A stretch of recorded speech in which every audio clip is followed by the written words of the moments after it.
Welcome to our broadcast. I'm your co-host, Michael Lange, along with Dr. Robert McKnight.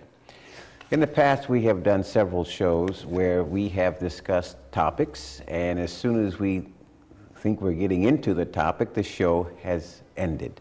So one of the wonderful shows that we've done in the past is a show on passion. I've tried to think of the things that you're passionate about.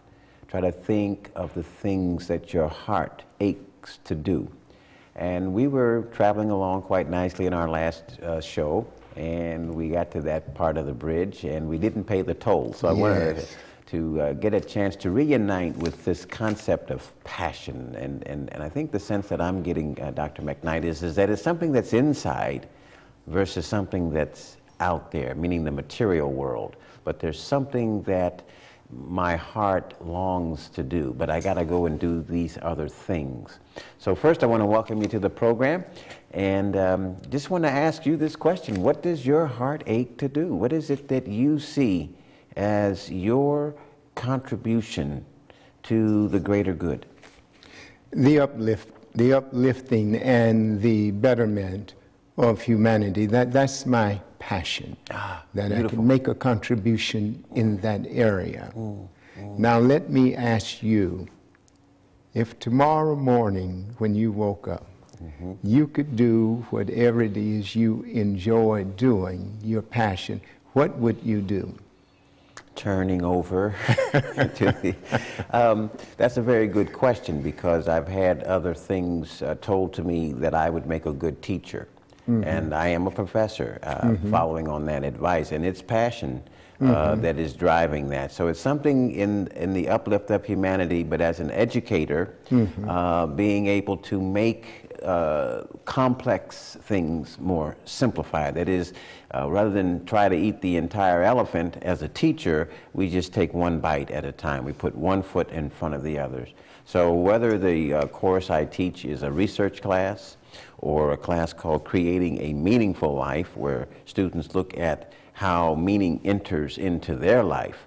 As an educator, I'm there to raise more of the questions. Sometimes the question is more important than the answer, because the question focuses us to say, this is what my life's work is. And so your life work is giving back to humanity, lifting it up, meaning that when the tide goes up, all boats rise.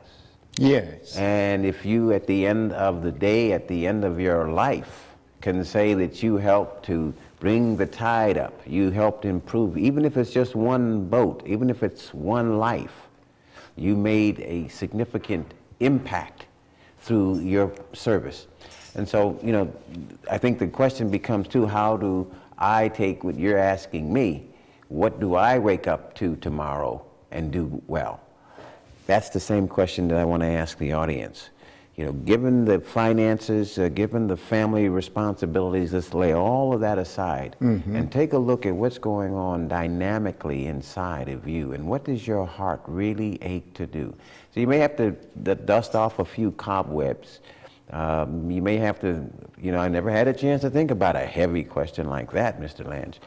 This is where we need to get to in this particular show. Okay. As we ponder that question, I was listening to a discussion maybe about a month ago on the radio, about a month ago. And the guest said that what we could do in this country, if we followed our passion, we could put mediocrity out of business. Yes. It would become an obsolete term in the English language. Would no longer be any need for mediocrity. And that what was standing between in our lives excellence and mediocrity is the fact that we find so many other smaller things to do, insignificant. They call them distractions because of life's distractions. We never find and follow our passions. Would you agree or disagree? Oh, sure. And consequently, the majority of humanity settle for mediocrity. Yeah, well, I think this whole concept of mediocrity, I want to attach it to another word that starts with an M, which is material, money. That we get caught up in the need for the money and the need for the material, so we get caught up in the mediocrity.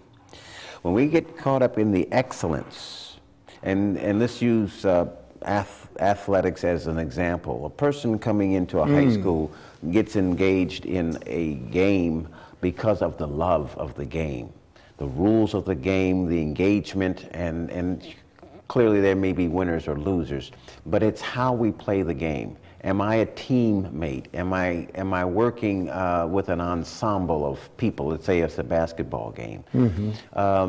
Somewhere along that line, the material world enters and says, well, we're going to pay you some big money. And so you never want to, however, lose sight of that passion. I was listening to the radio just the other night. Chris Mullin, Golden State Warriors, is now being inducted into the Hall of Fame. Yes. And they did a wonderful retrospective of him. But what he talked about, and the people who talked about him, was his passion for this game. He would be there 12, 15 hours a day. His coach, who really impacted his life, still alive, was talking about the Chris Mullin coming in as a freshman at St. John's University in New York. And he said this had an unusual passion.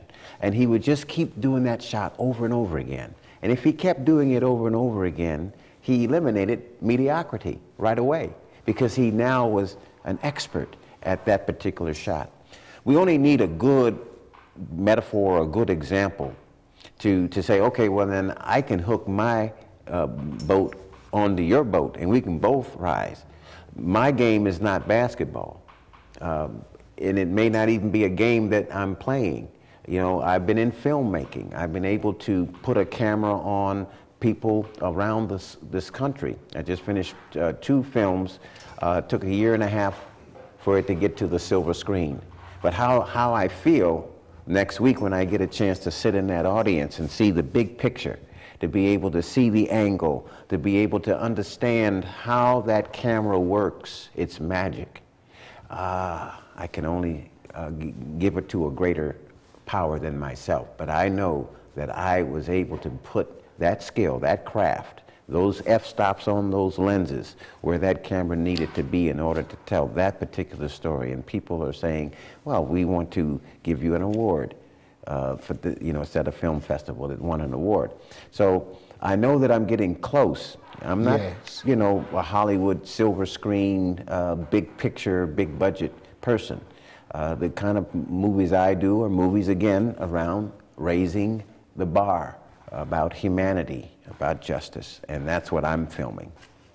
Now, in the same context as Chris Mullin, yes, I read in a novel, The Nubian by Dwayne Smith, where Michael Jordan was addressing at a banquet these young basketball players who had been to camp.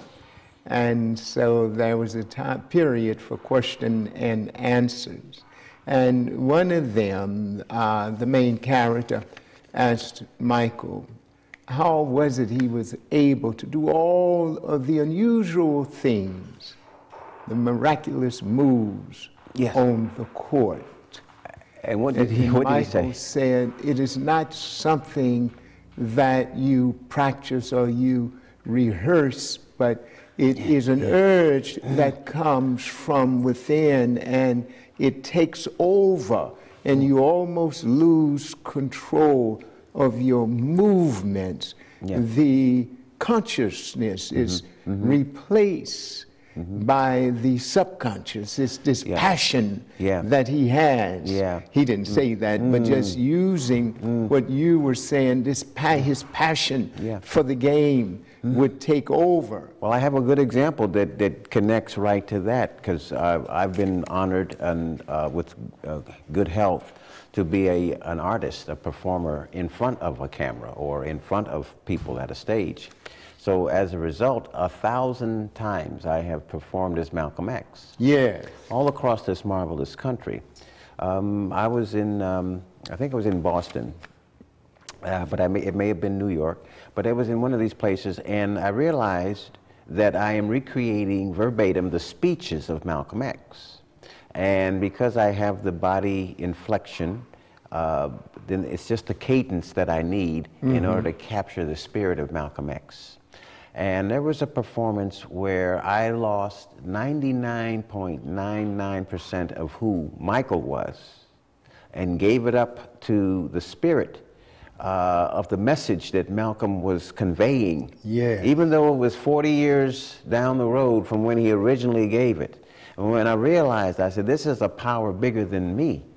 And I remember how I felt, because my periphery vision, there was somebody that was sitting in the audience in the row when the lights were washing, and I could see the row, I could see the people, but I'm giving my speech, and then I see this huge face in my periphery, and it was Malcolm X smiling. My. And I realized that's getting to the source of it, that I was doing what I needed to do.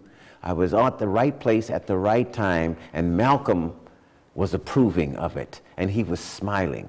Now, this has happened to me 3 times out of 1,000 performances. So all I'm saying to our audience, in terms of them finding their passion, what their heart aches to do, is that at least let's try to explain how it operates. So if a Michael Jordan says it comes from, you know, inside, and it manifests itself outside, it's not about just, hitting a certain physical level. It's hitting a spiritual level. And he is the person that can explain that to these young people, because they're looking at the money, the bankroll, the finances, and not looking at the spiritual aspect. And the money serves as a distraction. And good point. Observation, I'm speaking from observation, not criticism or being condemnatory or being judgmental, because we can ill afford to be. But observation, it had been said of Mr. Woods, renowned golfer, that when his game is on, no one could touch him. And they couldn't, until a major distraction happened to him. Yeah.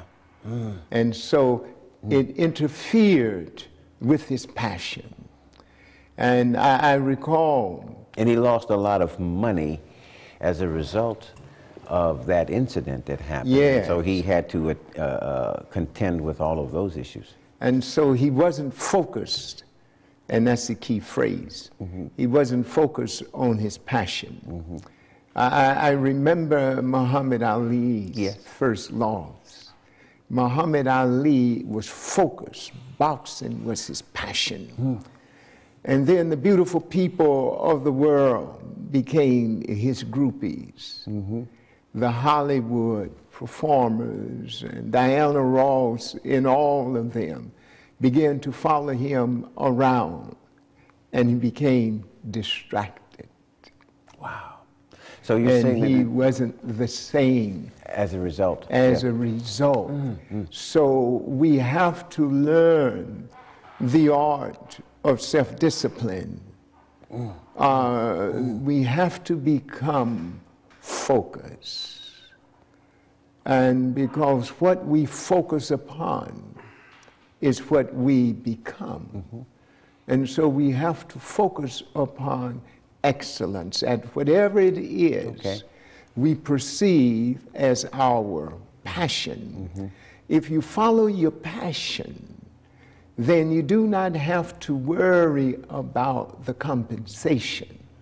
the profit and prosperity replaces, for a lot of us, our passion. Yeah.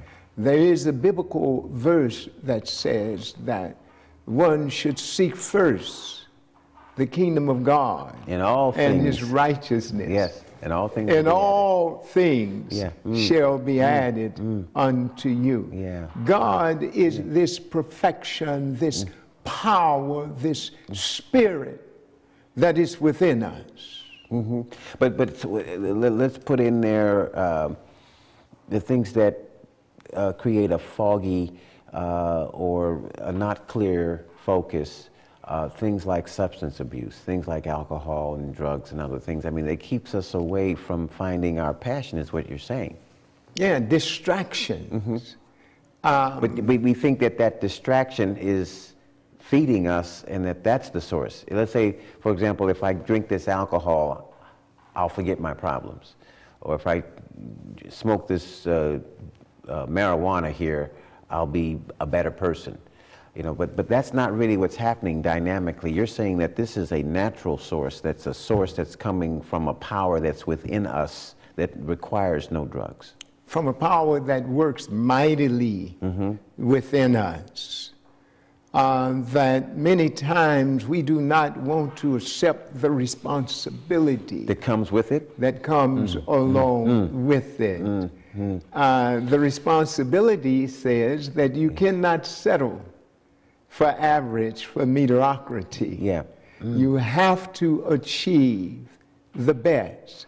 When you follow your passion, and we've been very fortunate, and I know that our personal example is the worst example, but it's the one that I know best. Yeah.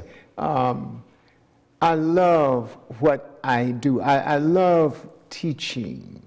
Okay. And I see teaching and the ministry as one and the same. And so for 42 years, you have been I have never had a job. It's been a love affair. Yeah. And so I'm not going, I don't work. And so when it came time for a transition, I did not retire because I wasn't tired of what I was doing. So I had a retooling ceremony. Yeah. You don't have a job when you follow your passion. Right. Students ask me, why is it that you dress up every day? Yeah. Saturdays included. To work. Yeah. And I had to share with them. It is because I'm going out on a date. Yes, with my passion. With my passion. And I want to be at my very best. Yeah. Whenever I'm pursuing my passion. This is something that I made a conscious choice to do. If I wanted a job and I was looking at the monetary compensation, which is important, I would never have followed my passion. Yeah. I would be in corporate America, not in a classroom, not in a pulpit, but it's your passion that gives you a sense of satisfaction. No one has to tell you a job well done. Yeah. You know when you are at your best and you know when you are at your lowest. Yeah. Well, you know, just two quick examples of, again, in baseball, which is a wonderful passion that I have had all my life. But, you know, yesterday listening to the San Francisco Giants, they finally, after 52 years of being here in the Bay Area, won the World Series. And they were talking about the dynamics. They had no high-profile baseball players on the team. But they had the passion. They didn't have the Barry Bonds. They didn't have the big dollars. But they had the passion. But they were no names. They were people who came and they loved the game of baseball. Now, in yesterday's game, they had their opening ceremony, and the news was coming in that Manny Ramirez was no longer going to be playing baseball. He was playing during the spring training, but because he was facing 100 days of suspension for steroid use, he decided, I am not going to play the game at all. I am leaving baseball. So again, here is a person who had a passion for the game, but trying to make a greater contribution to the game, decided to allegedly use steroids to get that upper hand, and then lost the love of the game because the money and his attitude took over.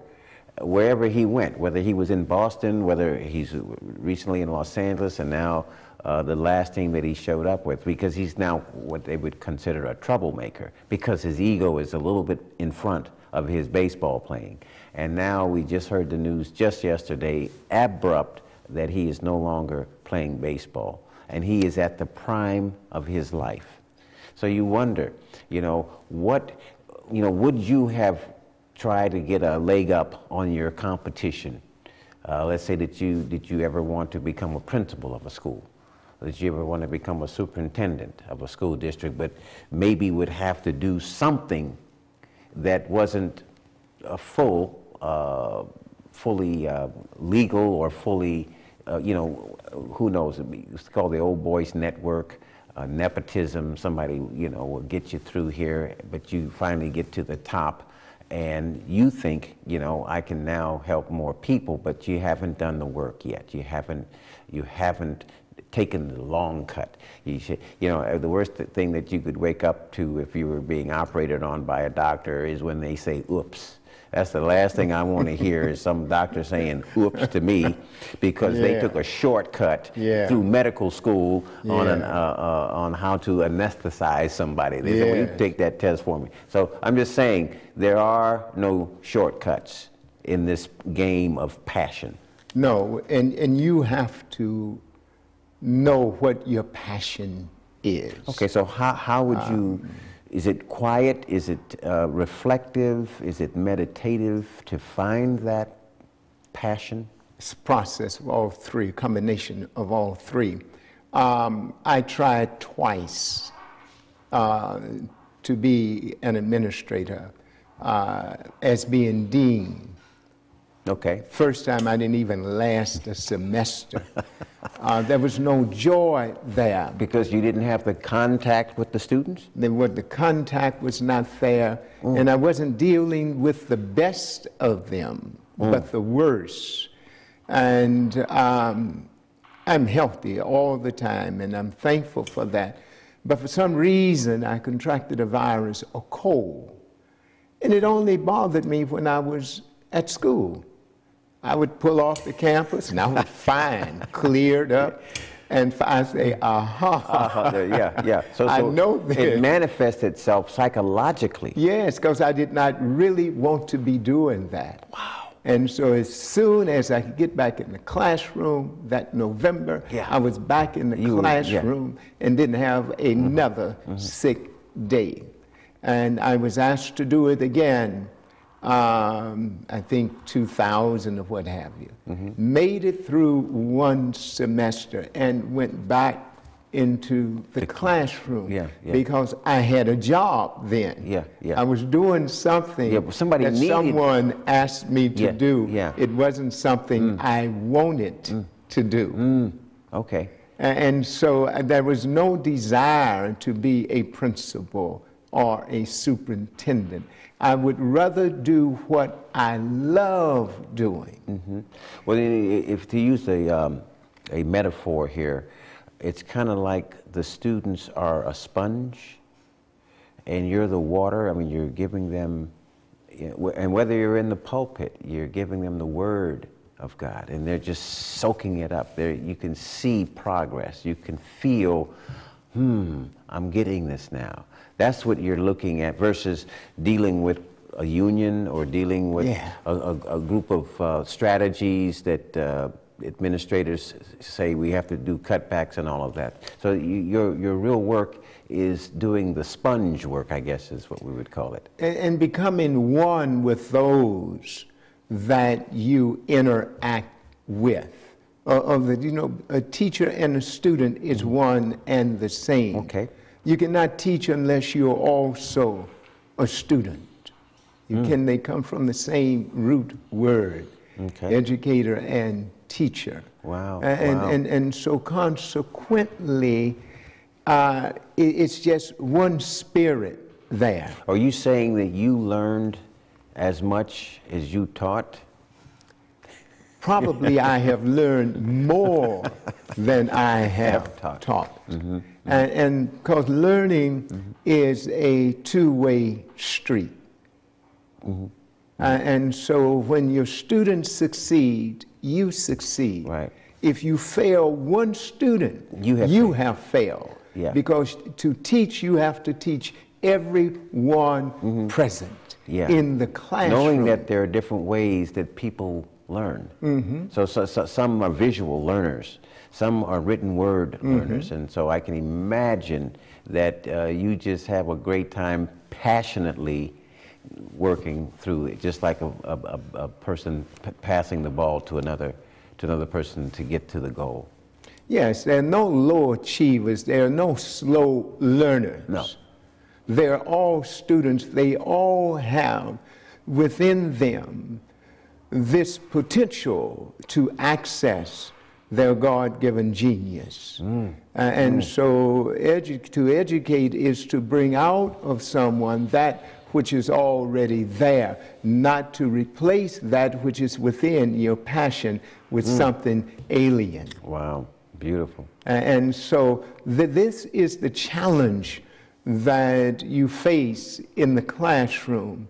I think that it is the challenge that regardless of what you do, if you interact with others, in your audience, you want to bring out of the audience that sense of appreciation for your art, to involve them in it so that they become one with it. And your passion unites you with that which you enjoy doing. And so no amount of monetary compensation can take the place of that. And here we are again at this point where we should be beginning, and we are already at the end of the show. And so that adage that time flies when you are enjoying yourself. It's been a pleasure sharing with you, Professor Lange, and sharing with you in the television audience. And so until next time, find and follow your passion. Thank you.